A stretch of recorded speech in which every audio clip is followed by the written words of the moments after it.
My friend there, the VFX guy, called me, "Hey Ziv, can you help us? Remember we talked about Expendables?" I said, "Yeah, sure." And I'd love to come. And we talked about. He asked me how smooth the footage is, because the other guys, I guess, had like a 2-axis gimbal, and it was a little shaky because the Red Epic is a heavier camera.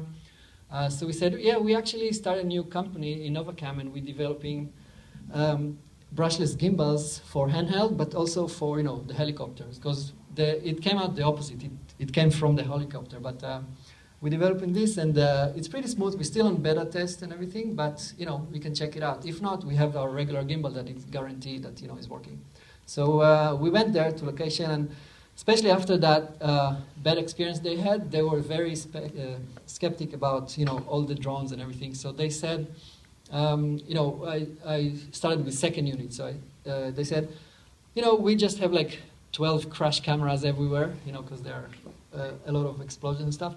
Just do whatever, and just if we have time, we even look at the footage. That's what I got. That's the feeling that I had at the beginning. And all right, easy, So we're just flying, and the first couple of scenes were, like a train, and like the soldiers on the train, and the real helicopter was flying. Amazing pilot, by the way, real pilot, flying like the same height and very close to there, and they're like shooting at each other, and I'm supposed to like fly next to it, like at the almost ground level, and just to shoot that, like a nice easy pan. Like I said, okay, perfect to start, So we did that. We showed the director. And it was like, interesting. So we said, okay, try now to do this, try to do this. And then we became actually like one of the first main cameras for the scenes. At the end of the day, they rented a real helicopter for 35 days. At the end of the day, they ended up using it for 8 days only, because we took most of the shots. And that was amazing, because they actually planned a few shots for specific for the drones. So anyway, that was great. We did a lot of scenes. And then we also used the handheld. They just wanted to try it. So I know that the main camera operator tried to use the different gimbals, and then they weren't big enough, they weren't strong enough to pull the big rigs, the fully rigged epics.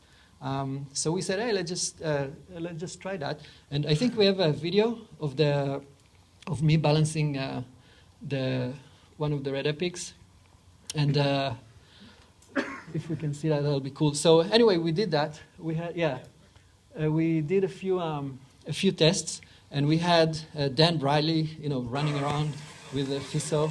So this is like one of the first versions, because we were just beta, we just started. So we said, okay, let's check it out. So balancing, we had like a lot of stuff on it, and on top of that, they added all the filters in front. So the last minute they changed the actual camera that they told me that they need to use. So we had to recalibrate everything really quick. And as you can see, we have this art that helps for heavy payload. It helps the roll and everything. And it's really, really cool, really smooth. And that was 10.5 kilos, 22, 23 pounds or something. And this is the actual set. So before the set, I just, tested it and stuff. So when I gave the gimbal to the cameraman, I said, I'm sorry, it's pretty heavy. They added more stuff to it, and it's like 10 kilos. Said, oh, thank you, it's so light compared to the rig that usually like. I said, oh, okay, yeah, that's cool.